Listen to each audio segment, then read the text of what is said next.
A very warm welcome to all of you over a very profound platform that is Law Arts Academy. So again, this is your teacher, Advocate Samuel Ading, with a new video with a new lecture that is associated with our current affair series. So my dear aspirants and students, without any sort of delay, let's move on. यहाँ पे हमने आज आपके आपके लिए जो लाया हुआ है, हमने जो आज का जो टॉपिक है वो है बड़ा इम्पोर्टेंट टॉपिक है।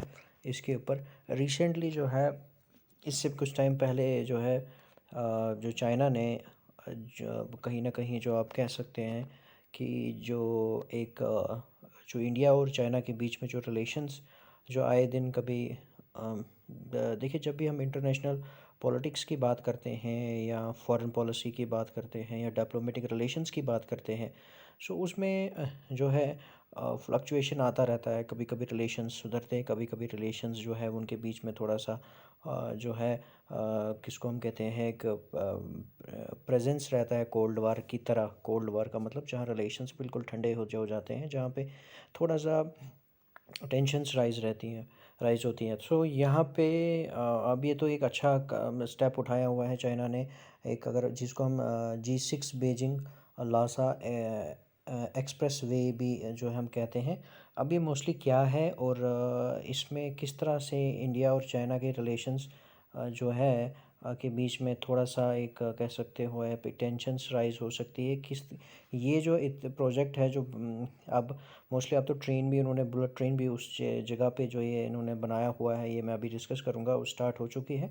और किस तरह से जो इंडिया के लिए एक बिग कंसर्न बन रहा है और बन सकता है आने वाले टाइम में, फ्यूचर में। ठीक है, अब मेन यहाँ पे ये है कि मोस्टली इसको G6 बीजिंग जैसे मैंने कहा लासे एक्सप्रेस वे भी कह सकते हैं। ठीक है, या जो मोस्टली है बीजिंग तिब्बत एक्सप्रेस वे भी कह सकते हो आप इसको, या बीजिंग लासा एक्सप्रेस वे, या और चाइना नेशनल एक्सप्रेस वे भी आप इसको कह सकते हैं। ठीक है, यहाँ पे एक्चुअली है क्या कि यहाँ पे मैं आपको पहले थोड़ा सा ले जाता हूँ समझाने के लिए कि एक्चुअली ये G6 आ गया।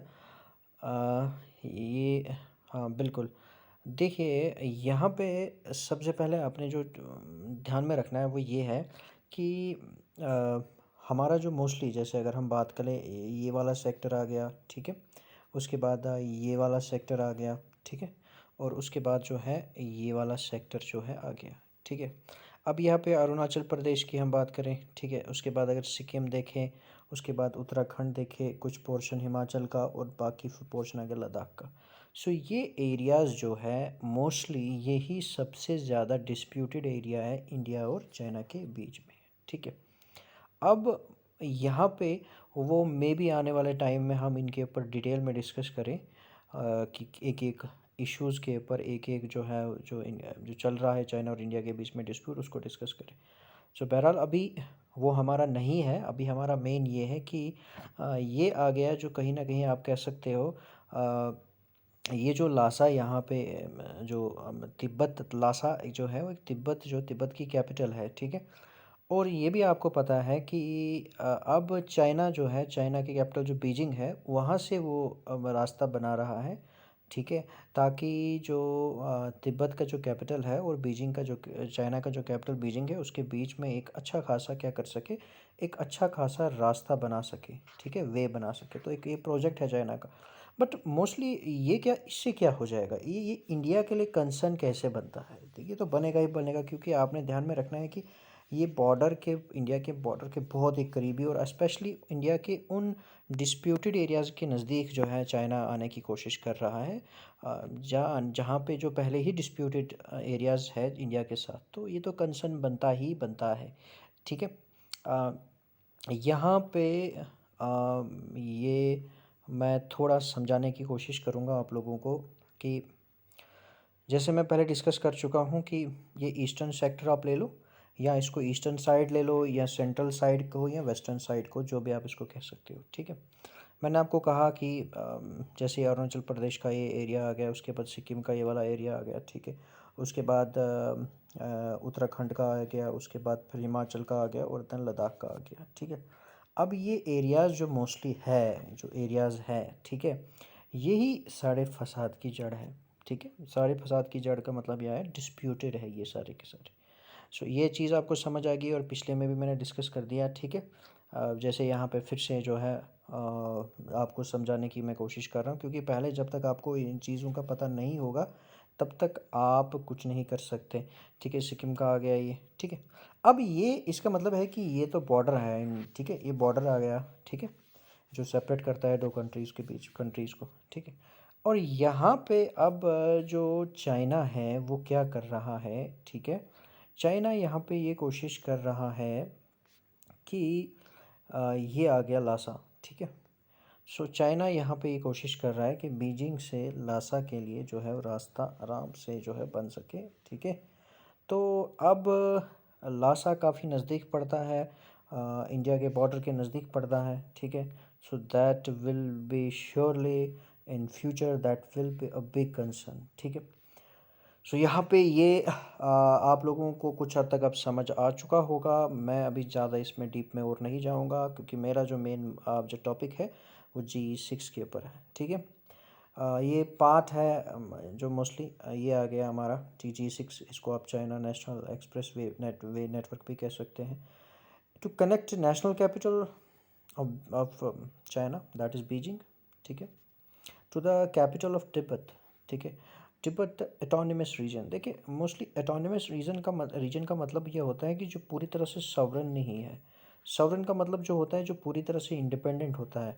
सो वो तिब्बत वाला जो लासा वाला रीजन है, ठीक है, वो पूरी तरह से जो है सॉवरन नहीं है, इंडिपेंडेंट नहीं है। ठीक है, किसके इन्फ्लुएंस में? चाइना के इन्फ्लुएंस में है। ठीक है, सो यहाँ पे आप अगर चाहो तो याद रख सकते हैं ये नाम आप। ठीक है, ये कहाँ कहाँ से पास होगा, मेजर सिटीज़ ऑफ चाइना। ठीक है, सो आप ये याद रख सकते हैं। अब अप्रॉक्सीमेटली इसका लेंथ इतना रहेगा। यहाँ पे इस डेट को चाइना ने बुलेट ट्रेन भी लॉन्च कर दिया। अब नाइनची जो है तिब्बतन टाउन है, located close to Arunachal Pradesh. ठीक है, जैसे कि मैं आपको यहाँ पे हम्म, यहाँ पे यहाँ पे शायद मैंने कहीं मेंशन किया होगा, देखता हूँ। अगर नहीं किया होगा कोई इशू नहीं है। ठीक है, शायद नहीं किया है मैंने मेंशन यहाँ मैप में, मगर इतना तो आपको समझ आ चुका है जो अभी तक मैंने यहाँ पे समझाया आपको कि अरुणाचल प्रदेश, ठीक है, अरुणाचल प्रदेश के काफ़ी नज़दीक पड़ता है वो। ठीक है, अब जब इसका मतलब है कि वो जब अरुणाचल प्रदेश के काफ़ी नज़दीक पड़ता है, ठीक है, तो इसका मतलब ये है कि ये जैसे कनेक्टिंग लासा विद नाइची। ठीक है, तो पहले आ गया कि वो बीजिंग से इसको लासा को जोड़ेगा। ठीक है, और उसके बाद फर्दर जो है वो किसको, नाइची को जो है जोड़ेगा, जो एक टाउन है। ठीक है, जो अरुणाचल प्रदेश के काफ़ी नज़दीक है। तो ये देखिए, इससे तो सिंपल सी बात है कि किसी भी तरह की कोई भी एक्टिविटी जो हो रही है, अगर किसी भी बॉर्डर के नज़दीक जो होती है, तो वो तो कंसर्न बनता है उस कंट्री के लिए, बहुत कंट्रीज़ के लिए कंसर्न बनता है। तो बट यहाँ पे इंडिया नहीं कर रहा है कोई ऐसी एक्टिविटी, चाइना कर रहा है। ठीक है, सो जब अरुणाचल प्रदेश के नज़दीक पड़ रहा है तो इंडिया के लिए कंसर्न बनता है। इससे क्या होगा, ये इससे ये होगा कि जो चाइना की आर्मी है, ठीक है, चाइना की आर्मी जो है आसानी से इतना जो डिस्टेंस है कवर कर लेगी 4 डेज़ में।